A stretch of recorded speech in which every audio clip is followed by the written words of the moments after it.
Hello everyone, thank you so much for joining us today for our regular Thursday lecture.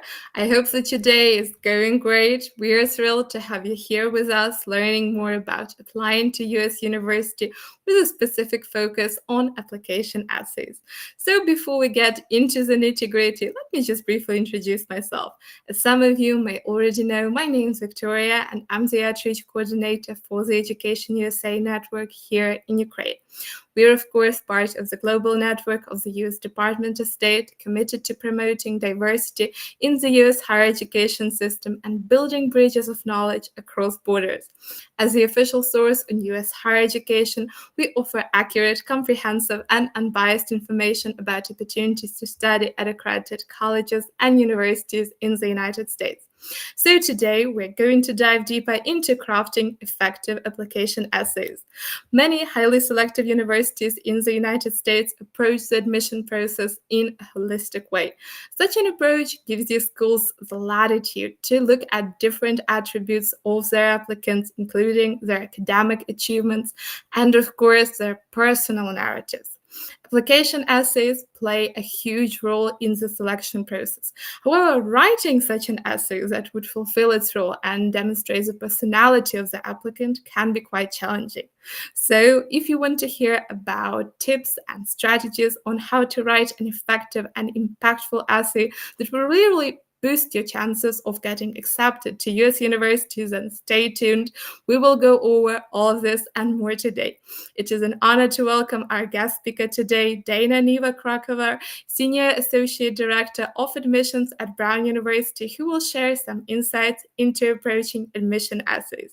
Before we get started, I would just like to encourage you to stay proactive and ask lots of questions. We would love to hear from you and, of course, assist you on your journey to US study.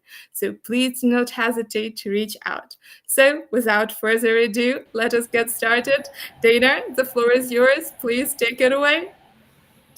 Thank you so much for having me here today, Victoria, and I really am excited to hear your questions and to be able to talk to all of you students about the application essays. My name is Daynою Ніва Krakover, and I work at Brown University in Providence, Rhode Island.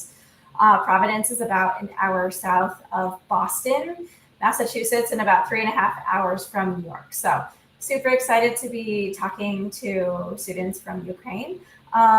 Victoria and I have talked a little bit before this, and I think my goal right now is to be able to, in this presentation, really talk to you about the application essays. I know for many students, it can be a little bit, you can feel a little bit nervous as you're writing the essays and maybe not so sure what you should include, and also what universities are looking for in the essays. So my hope is that this presentation and certainly the questions that you ask will help you as you prepare this summer for your applications that you might be submitting to colleges and universities this upcoming fall.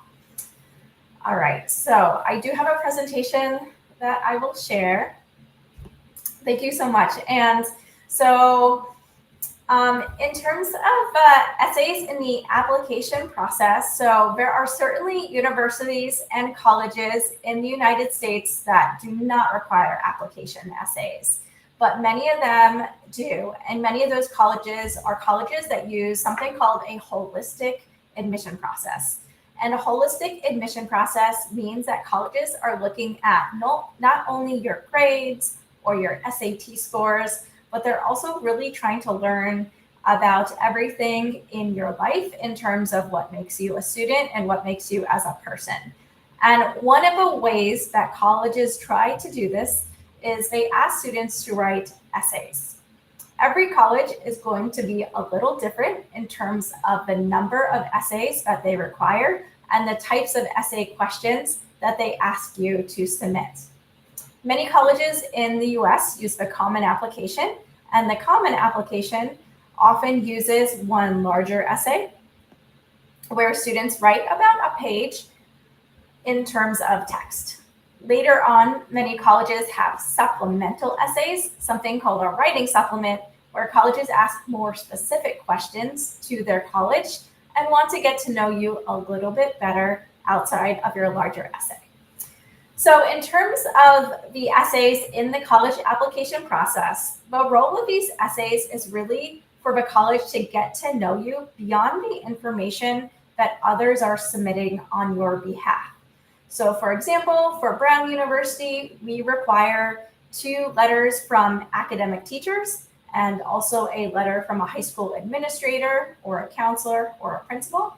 And in those letters, we get to hear fabulous things of what you've done as a student, of challenges you may have overcome or are currently facing, and other things that your school might be proud of you for accomplishing during your time in high school. Now, we certainly learn a lot of information from letters of recommendation, but many colleges like Brown feel that it's extremely important for us to learn information from your own perspective and from your own writing. And that's where the college essay comes in. So in terms of the next thing, this is really your way to show your writing voice. And this is a place where colleges will really get to see who you are.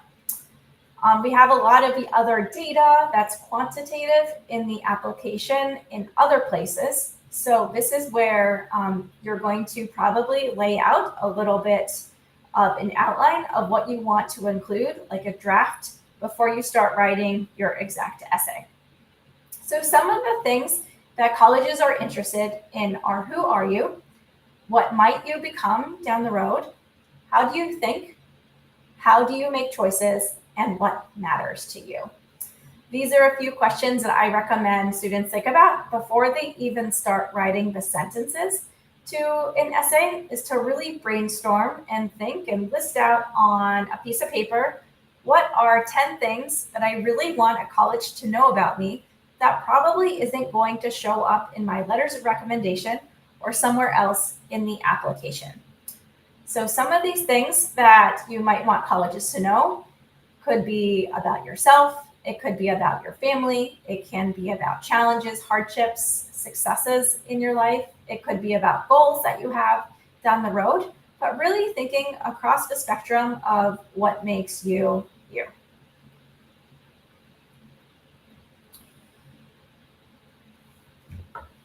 So there are also 2 types of essays. There are personal essays, and there are also supplemental essays. So the personal essay is the one that I mentioned a little bit before, how the Common Application asks students to write often a personal essay, and you can pick from a range of different topics. In this essay, when admission officers are reading it, they're definitely reading it line by line, and in the end, they're kind of summarizing your essay in 2 to 3 sentences. So one of the tips that I like to give students is when you're writing your personal essay, after you feel like you've done a good job, give it to a friend or a mentor or a teacher and ask them to summarize your essay and actually write 2 to 3 sentences summarizing what your essay, what they found out about it. What was it about? If you feel like that those people have done a good job summarizing your essay in those 2 to 3 sentences, then you've probably written a really good essay, you've gotten your points across, you will be able to get that point across to the colleges to which you're submitting the application materials. If you feel like your mentor or your friends are not really getting exactly what you wanted in those 2 to 3 sentences, then that's a really good time to adapt your essay and really think a little bit longer about what exactly you want to write and what you want to convey to colleges. For the supplement essays, those are essays that every college might be a little bit different. So some colleges in the US do not have supplement essays and others do. For Brown, we do have supplement essays. And in those essays, those are questions that our college has specifically thought about in order to ask students. So our supplement essays might be a little bit different from another college's supplement essays because they're going to be more meaningful to that college. Every year, as you are looking at the application, so for example, if you are going to be graduating high school in 2025, you'll probably be starting to work on your application starting maybe August, September, October, November. You'll be able to see the supplement essays. For the Common application, the new supplement essays and new essays get published around August 1st of each year. So if you are going to be applying to colleges in the US this upcoming year in 2024-25, starting about August 1st, you should be able to see those essay topics in the Common application. And that should hopefully give you some time to start brainstorming about what you might want to talk about.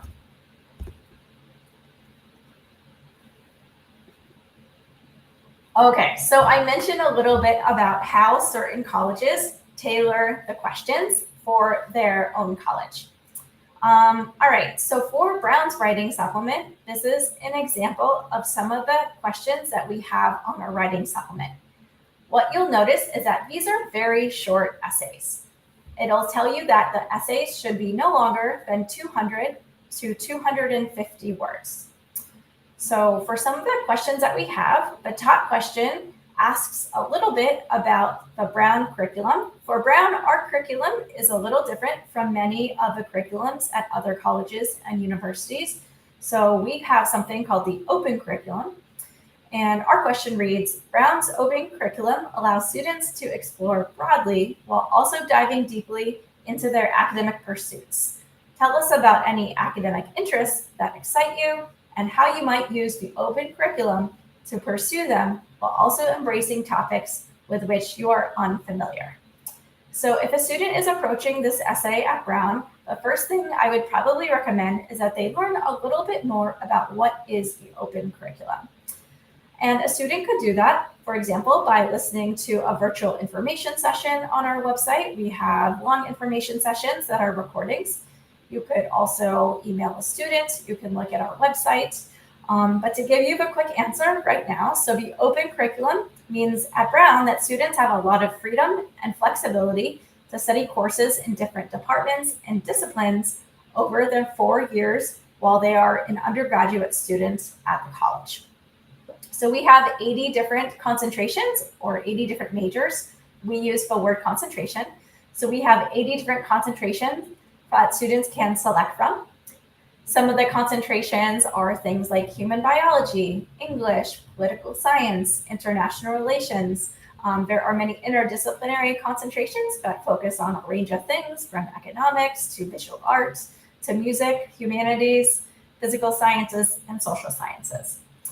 Now, Brown's open curriculum really allows students to explore broadly because we don't have any core requirements, meaning to graduate in order to graduate in 4 years, a student has to fulfill the requirements within their concentration.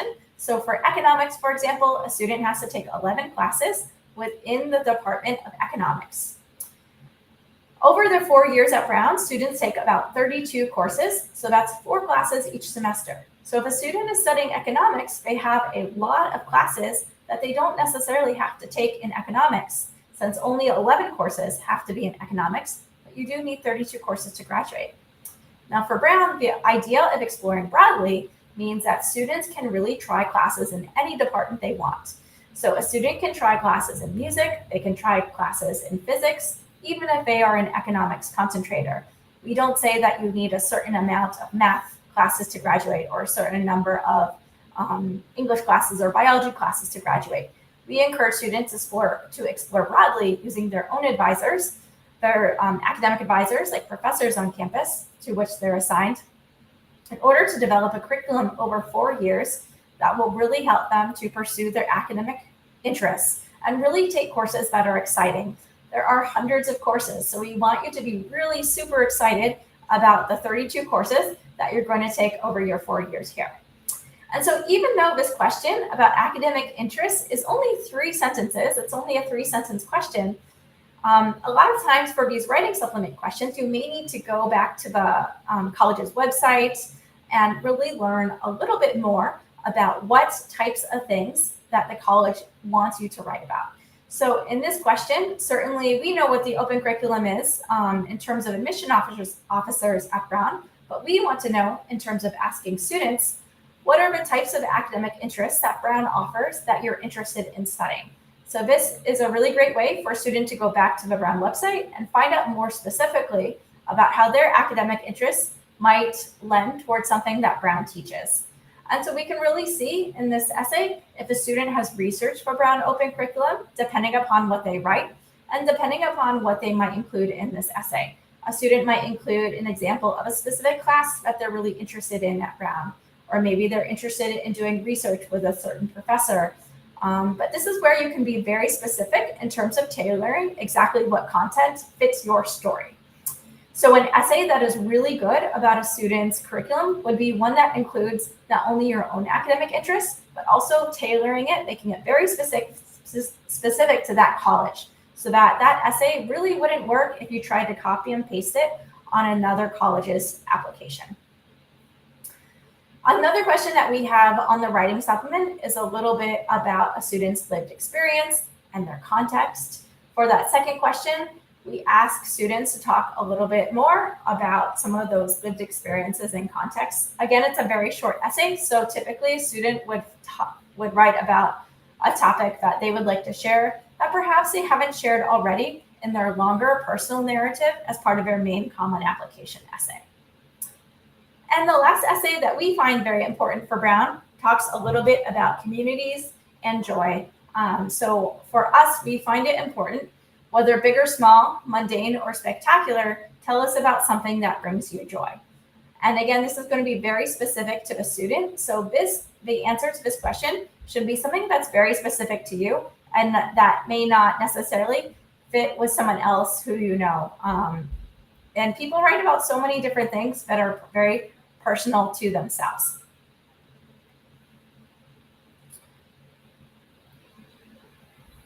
Now, some colleges also will have short answer questions. And at Brown, we don't have these this year, but you will see this on other applications.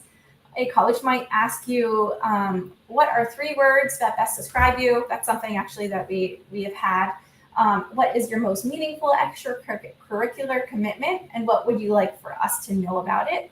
Now, when a student answers this kind of question about a meaningful extracurricular commitment, it means what type of activity outside of school, outside of your classes, is going to be meaningful to you. And it does not need to be a formal commitment. It does not mean necessarily you have to write about a club or a sport or playing music. It could be something about taking care of family or doing something in your community, like working or helping somewhere. Community service, it really is what's going to be most important to you that you would want to share. Other questions that we often have is, what in one sentence, why Brown? You'll see that probably on some other college applications, maybe a longer essay about why that college. I think the really important thing, particularly now with AI and things like ChatGPT, is that colleges really want to know specifically why that college for you. So it's going to be really important that students craft their own essays for these types of questions because we want to know from your perspective, what is it about your own personal experiences that make that college a good fit, rather than say summarizing what is special about another college. So in this question about why Brown, Certainly, we know that we have the open curriculum, but why would Brown be a good university for that student in particular?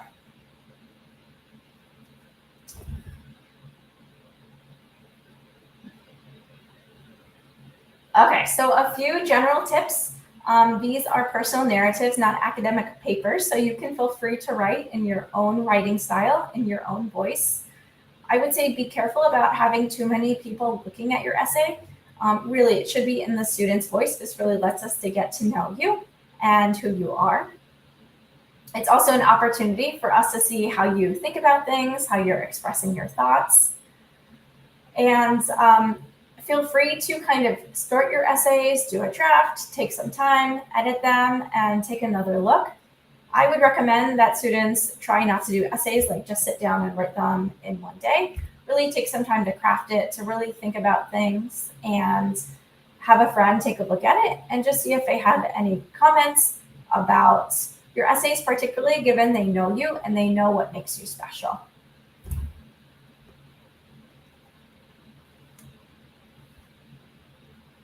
Okay, so while this is kind of related to essays, I thought this would be really important to include in the presentation. So in the Common Application and in many applications for applying to the United States, the applications will ask you to list every high school, every secondary school that you have attended in the last 4 years. And so for the Common Application, it actually has different drop downs and prompts and questions where you can list each high school that you've attended and the actual dates. Now, particularly for students who are living in conflict zones, like in Ukraine, we know that you may have had a change in secondary school, or there may have been an interruption in your schooling.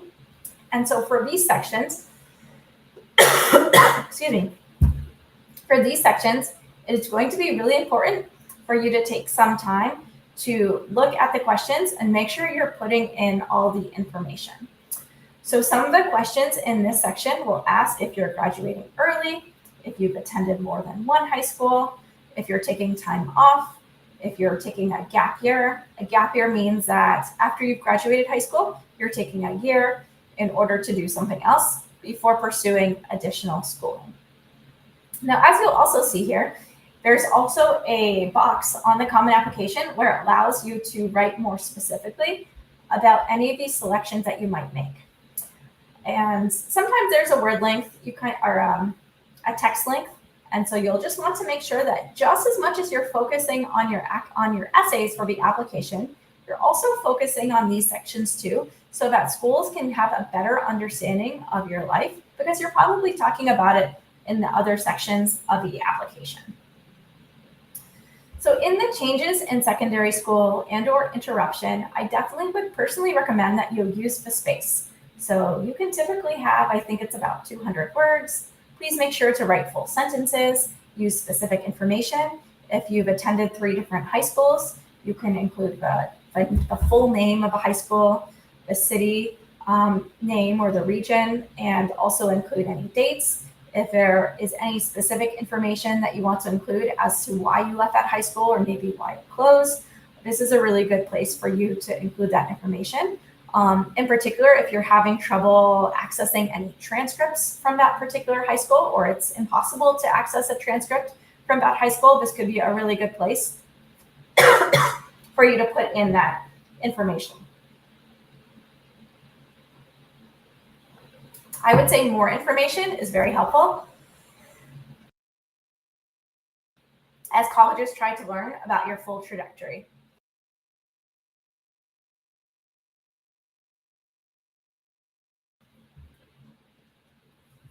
And I'm also happy to answer any questions about that section in the question and answer. Sorry for the coughing. I'm going to drink a little bit of water and take a quick pause.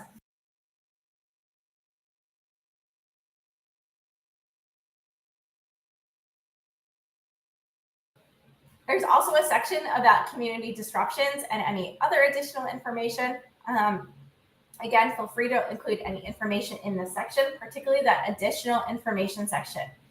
You can add a lot more information, I think, without a word limit in additional information, should there be anything you want us to know. People will often write about any circumstance that they think that has really affected their application and that they really want universities to know about as it has related to their life. So please feel free to use these boxes. These are optional boxes, but I do find that many students, particularly from Ukraine, find these boxes helpful to tell a little bit more of their story outside of the very specific application essays that are geared toward the college.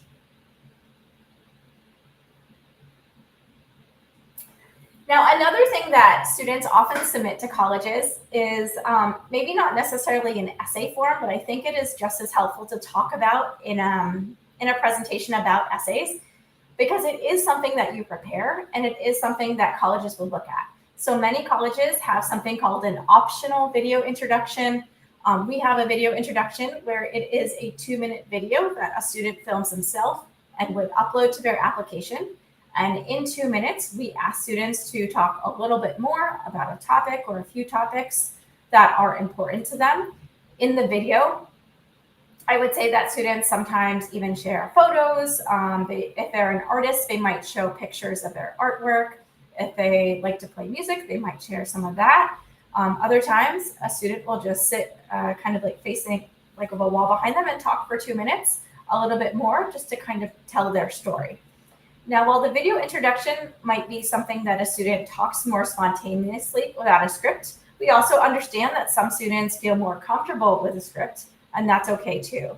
But I bring that up because for some students, they may want to write out what they're going to present ahead of time. And that kind of does relate to the essay a little bit because you're still preparing something in written form that you might be reading. We don't have a preference as to the way that a student presents the actual video, because we do know that there are different types of comfort and familiarity with if a student wants to talk more spontaneously versus if someone wants to have it a little bit more written out. But I would definitely recommend, as you're looking at different application requirements, there are some colleges who have an optional video. Many times it's recommended. And in my view, if something's recommended and it is something that you're easily able to do, this could be something that you can do. Certainly, if it's something that you're unable to do, you don't have a camera, you don't have the ability to record, then you don't have to do it. But we do find that many students have found this as a really great way to kind of also put a face to their application and just tell us a little bit more. I think the big thing in application essays and also the whole application in general is that colleges really want to get to know who you are as an individual. And the more that you can provide, even if it is optional, is just another way to kind of add to your portfolio so colleges can get a better sense of who you are. All right, so that is the end of my more formal presentation. And I can try to stop my presentation and maybe just I'll put it. Thank you so much, Dana, for an amazing presentation. I really enjoyed it and I felt like I learned so much myself. So thank you so much. And we've got quite a few questions from the students. So let's take a look at the chat. So we've got Nicoletta who's wondering, are these tips for writing an essay also relevant for an essay for exchange programs for students? So personally, I've never read application essays for an exchange program. However, I would probably say that if I were going to be counseling a student, I would say definitely, I think a lot of application processes are geared to learning more about that student. And so I think for an exchange program, particularly, let's say it's like a semester abroad or a summer abroad, they want to know a little bit more about what you might lend to that program, what you might contribute, since they're probably reviewing applications from a range of different students, maybe students in the same experiences that you've had, but also maybe students from around the globe, depending upon the program. And just like for Brown, so like for Brown, I'd say about 15% of our students on campus are international students. So when we're looking at applications from around the world, we're really trying to shape a global community here on campus where students can learn from each other. And so I think the application essays are a really great way for us to be able to shape that. And also for exchange programs, those are residential programs similar to like a residential college, like students live on campus here.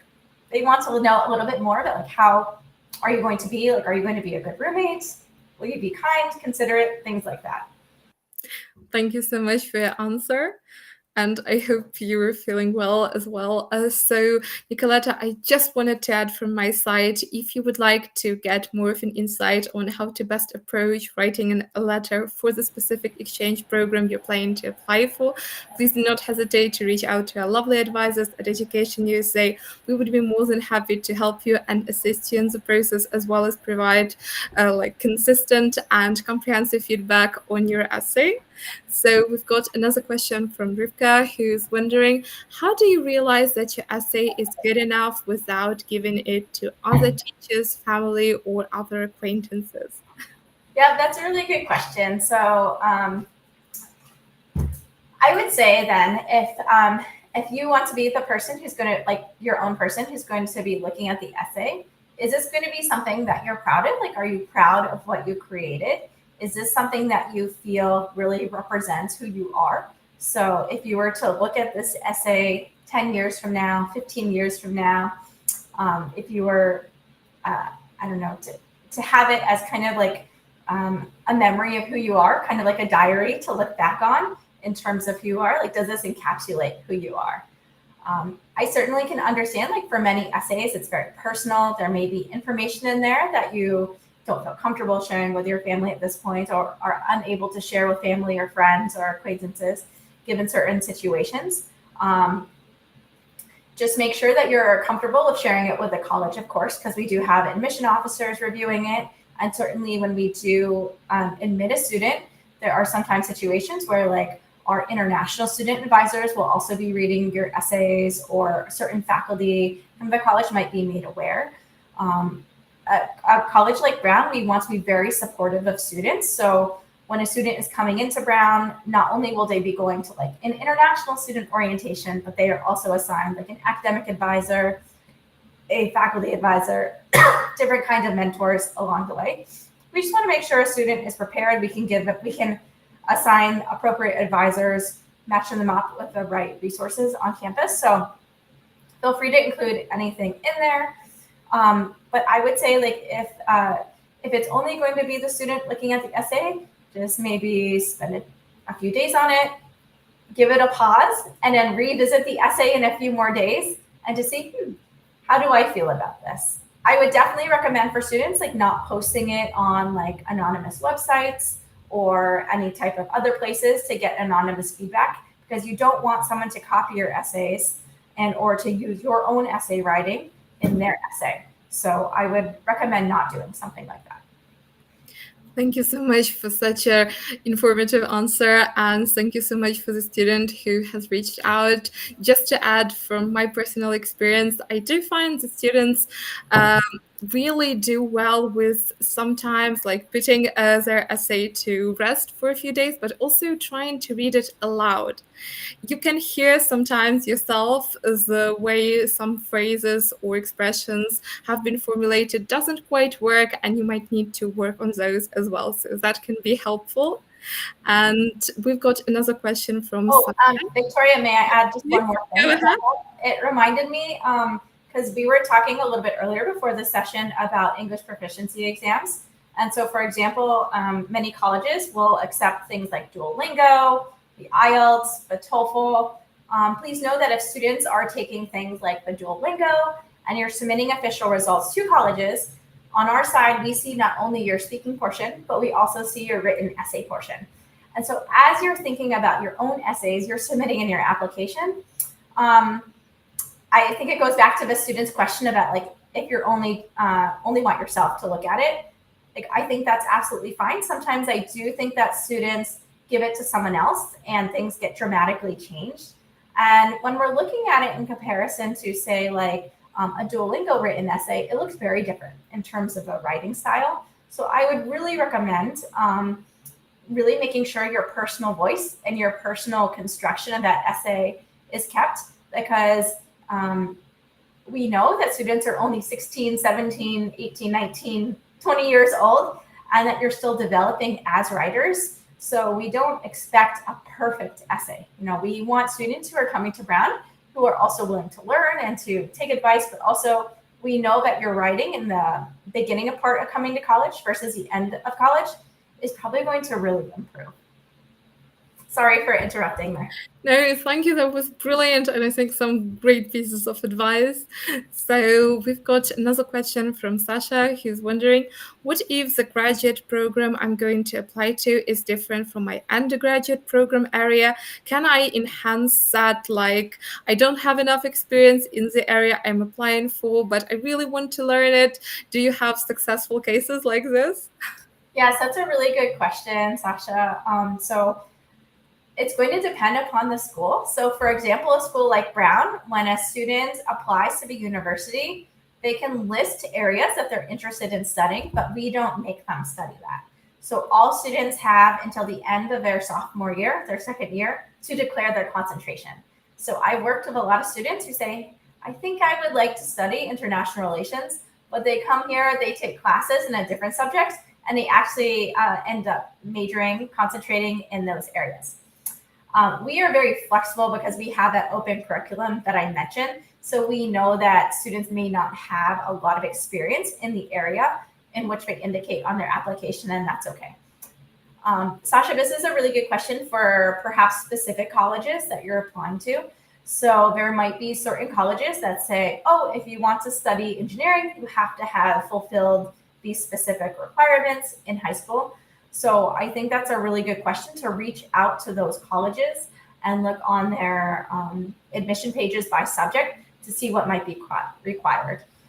Similarly, if you're applying to like other colleges abroad, like perhaps some of the UK universities, there might be very specific requirements.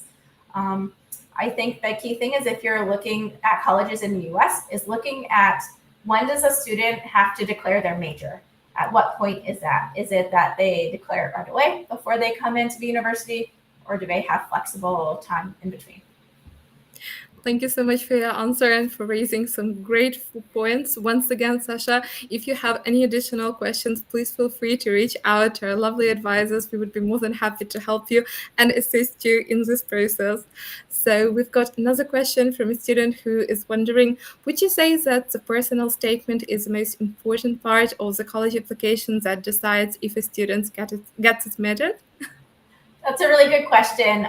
I would say in colleges that use holistic admissions, which are going to be many colleges that require personal statements, I would say that the first thing that a college wants to find out is academically, do we think the student can be successful on the campus? Do we think you can do well in the academic courses?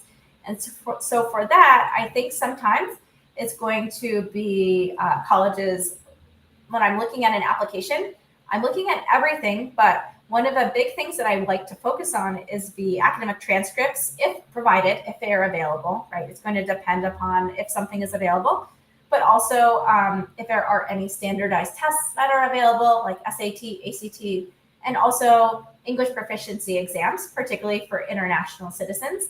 For Brown, we do have a writing requirement. You have to fulfill it during your first 2 years and your last 2 years. So I can read amazing personal statements, amazing essays in terms of learning about a student and their story. But if we don't feel like the English proficiency is at a level where we would be setting a student up for success on campus, that would be a really difficult decision that we would have to make in terms of if we think that student would be set up for success if we were to admit that student. So I would say it's kind of in tandem. It's both the academic piece, but then it's also the personal statement piece, because we want to know a little bit more about that student on both levels. So it's hard to say. There's not like one most important thing, but I would say that academic, wanting to know that the student can be successful in that college is going to be something that colleges will be looking at in tandem. Thank you so much for such an informative answer and for really providing some insights into the way that admission decisions are made. So we've got another question from a student who's wondering, hello, first of all, thanks to you so much for finding the time to attend this meeting. I had a question about, is there a limit of words while writing personal essays? That's a good question. So every application, every school is going to be a little different. If you're using the common application, the main personal essay, there's a word limit. It's about a page, I would say, about a page with spacing in between lines. For our supplement essays, Sometimes if it's a very short answer, it's limited to 3 words. Other times it's limited to about 200 words. I feel like for some students are like, oh, that's so short. Like I want to talk a little bit more. And that's what if you have something that's very important, very crucial to your story, I'll see students use the additional information section to include that information. So yes, please be careful on those word limits. Typically with the application programs, it will cut you off. So you will be able to see right there what that is. I think the word limits are also there. So if there's, for example, if we recommend our video portfolio be 2 minutes. So if someone's submitting like an 8-minute video, it kind of shows us they didn't read the requirements on the website as well. Thank you so much for your answer. And we've got another question from Viola, who's wondering, who's the most eligible person to write a recommendation letter for you? Who is the best person to write a recommendation letter? I would say that it's going to depend on what program you're probably applying for, depending upon the college or university. So for Brown, we require 2 letters from academic teachers. And so typically this academic teacher would mean someone in the subject of mathematics, English, a world language, science, history, something like that. Perhaps not like physical education, not something that maybe there isn't like a test associated with that kind of area, or an academic department at Brown at least associated with that area. It is important to look at the recommendations on each college's website. So some colleges might say if you're applying for engineering, you have to have at least 1 recommendation letter from a math or science teacher. Or if you're applying to a certain department, it has to be 1 humanities teacher. So please take a close look at those and work with your Education USA advisors who can kind of help you map that out. Personally, people say like, well, which math teacher should write for me, or which English teacher? I find that the teacher who is able to, because not all teachers have the time or ability to write for you. So asking them if they have that ability. Also, letters, at least for Brown, and many U.S. universities need to be in English. And so if working with your Education USA advisors, so if a teacher is writing a letter that's not in English, working with Education USA to figure out what's the best way for that letter to be translated and to be application as well. So there's a few steps that international students have to take more than students at schools where English is the language of instruction.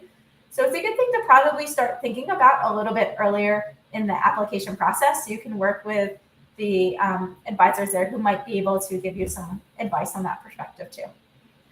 Yes, thank you so much for such an informative answer and for breaking down like the decision that goes behind asking the right person to be your recommender. And once again, I can only reiterate that reaching out to our advisors is the best way to get really first-hand information on how to best approach putting together and compiling a really competitive application package. So we've got another question from a student who's wondering, do you require weighted or unweighted GPA reported, and what's the difference between the two?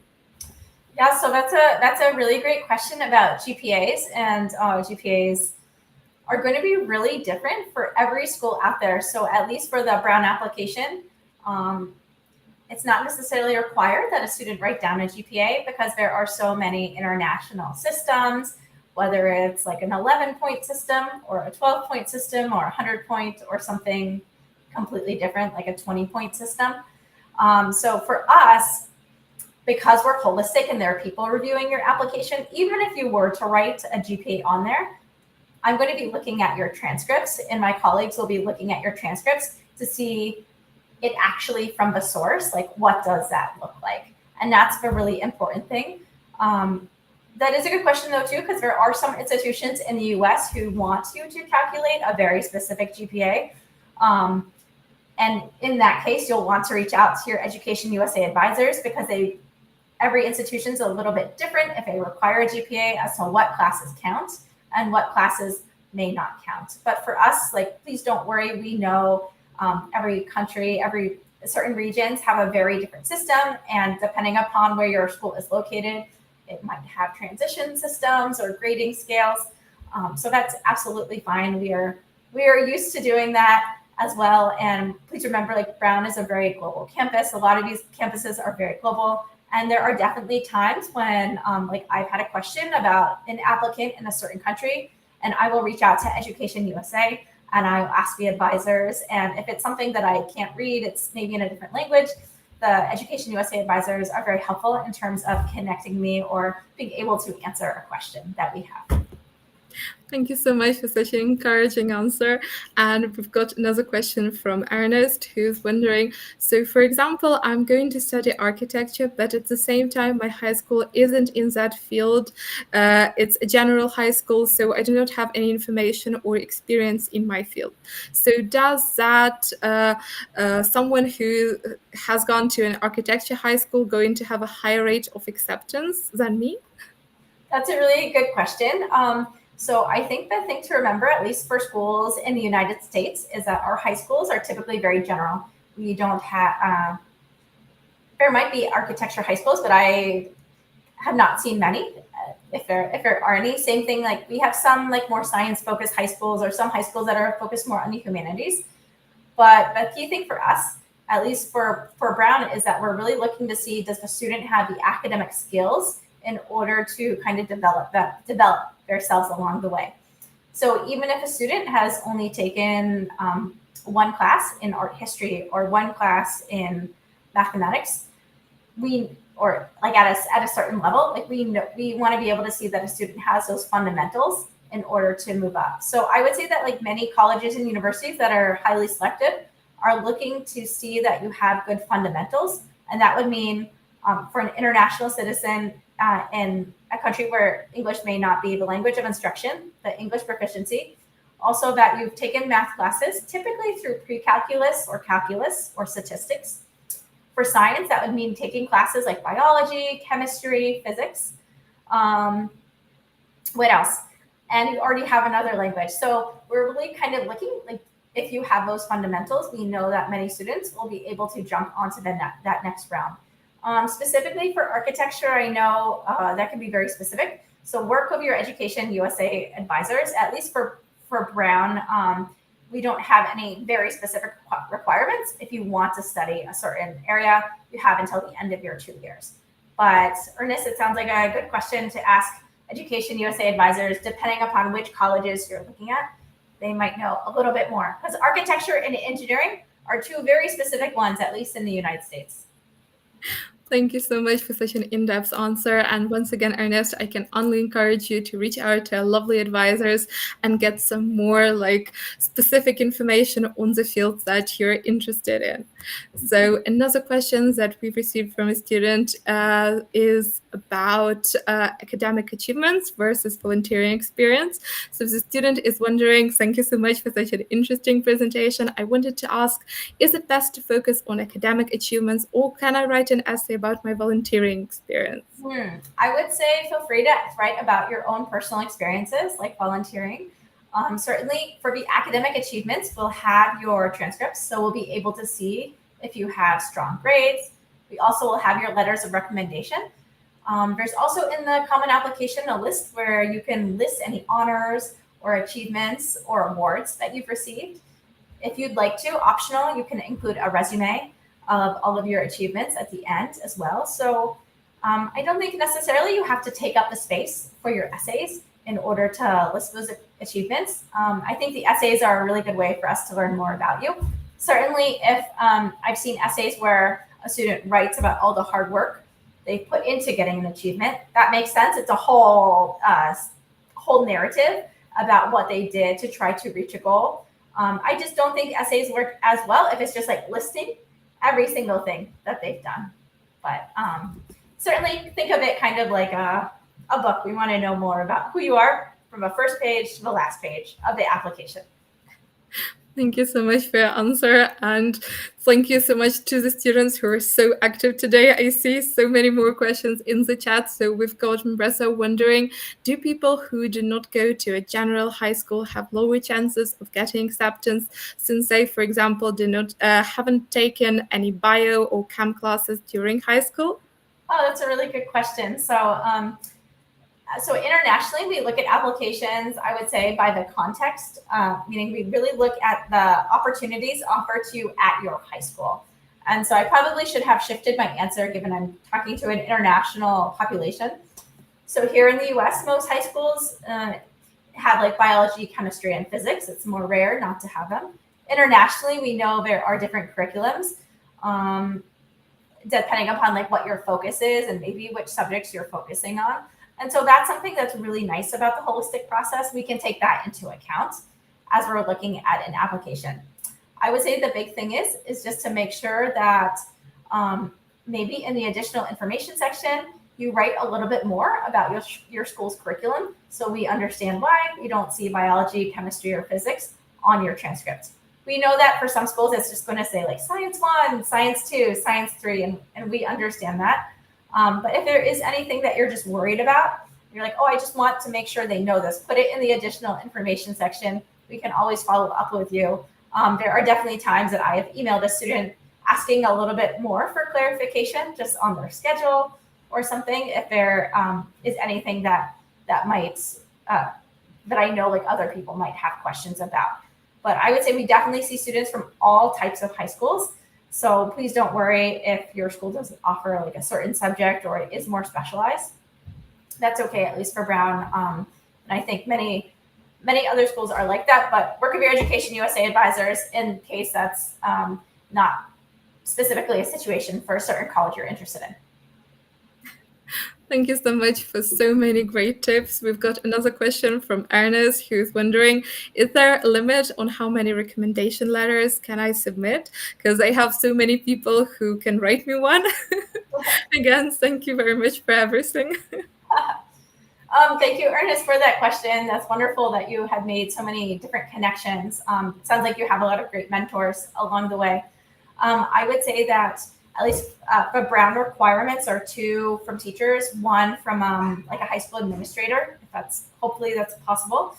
And then certainly we do allow for optional recommendations, and that would be where someone might submit an additional one. I would say typically for optional letters, sometimes I see typically I find no additional optional ones, but sometimes we certainly give it as a way for you to have this.